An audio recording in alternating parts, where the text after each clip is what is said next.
असम के सोनितपुर जिले के अंतर्गत ठेकियाजुली विधानसभा क्षेत्र के नारायणपुर चाय बागान के 2 नंबर नई लाइन के लोगों की आवाजाही का मुख्य मार्ग काफी समय से जर्जर हालत में है। इसी को लेकर नारायणपुर चाय बागान के 2 नंबर नई लाइन में अखिल असम आदिवासी छात्र संघ के नेतृत्व में स्थानीय लोगों ने जोरदार विरोध प्रदर्शन किया। गौरतलब है कि 65 नंबर ठेकियाजुली विधानसभा क्षेत्र के नारायणपुर चाय बागान के इस इलाके की मुख्य सड़क बरसों से बदहाल है। इसके चलते स्थानीय लोगों के साथ साथ आपातकालीन सेवाओं की आवाजाही में भी भारी परेशानी हो रही है। अखिल असम आदिवासी छात्र संघ के नेतृत्व में पीड़ित लोगों ने प्रदर्शन किया।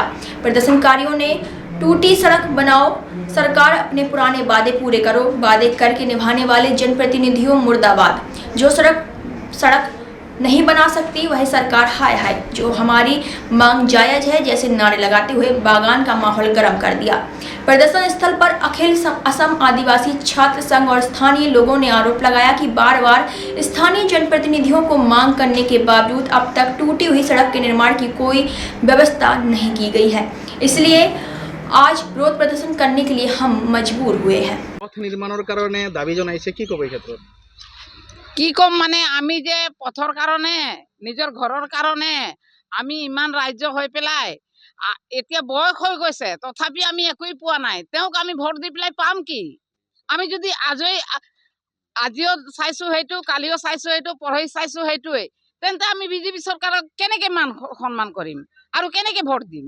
এইটো দি পেলাই এইটো দাবী আগৰ পৰা দিয়া হৈছে, নাই একোই নাই। তাৰমানে আমাৰ ফালে চিন্তাই কৰা নাই। তেওঁ এনেতো ডাঙৰ হৈ নাযায়। তেওঁ আমি সহযোগিতা নকৰিলে তেওঁ ডাঙৰ হ'ব পাৰে জানো?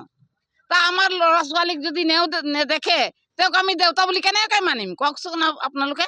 হয়, ঢেকিয়াজুলি ৰাজচক্ৰ অন্তৰ্গত নাৰায়ণপুৰ চাহ বাগিচাত 2 নং নতুন লাইনত আজি আপোনালোকে নিজে গম পায়, আজি নাৰায়ণপুৰ বগানত বা বস্তিত আজি বিজেপি চৰকাৰে বা বিজেপি কৰ্মকৰ্তা যেতিয়া আমি পঞ্চায়ত ইলেকশ্যন যেতিয়া আগত হৈছিলে তেতিয়া আমি বিজেপি চৰকাৰক আমি ছাপোৰ্ট কৰিছিলোঁ আৰু জিকাইছিলোঁ যে আমাৰ আদিবাসীসকলৰ আদিবাসী জাগাৰ ৰাস্তাটো ভাল কৰি দিব বা বনাই দিব বুলি।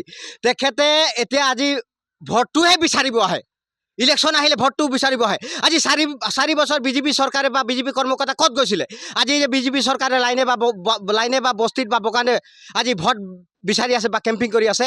আজি বিজেপি চৰকাৰ কৰ্মকৰ্তাক মই হুকিয়াই দিব বিচাৰি আছোঁ, আজি যদি লাইনত খুৱাই হ'লে বিজেপি চৰকাৰক আমি পহু খেদা দিবৰ কাৰণে আমি বাধ্য হ'ম। আদিবাসী ছাত্ৰ সন্থা স্পষ্ট কথা।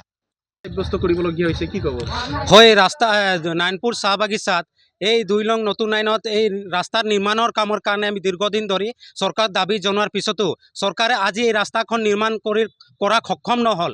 গতিকে আমি আদিবাসী ছাত্ৰ সন্থাৰ লগতে স্থানীয় ৰাইজৰ সহযোগত যদি অতি সোনকালে এই ৰাস্তাখন যদি নিৰ্মাণ কৰি তুলি নলয় তেন্তে বিজেপি চৰকাৰ নাৰায়ণপুৰ চাহ বাগিচাৰ পৰা একেবাৰে নিষিদ্ধ কৰিম আৰু বিজেপি চৰকাৰক আমি পহু খেদা দিবৰ কাৰণে আমি বাধ্য হ'ম। এয়া মোৰ মন্তব্য।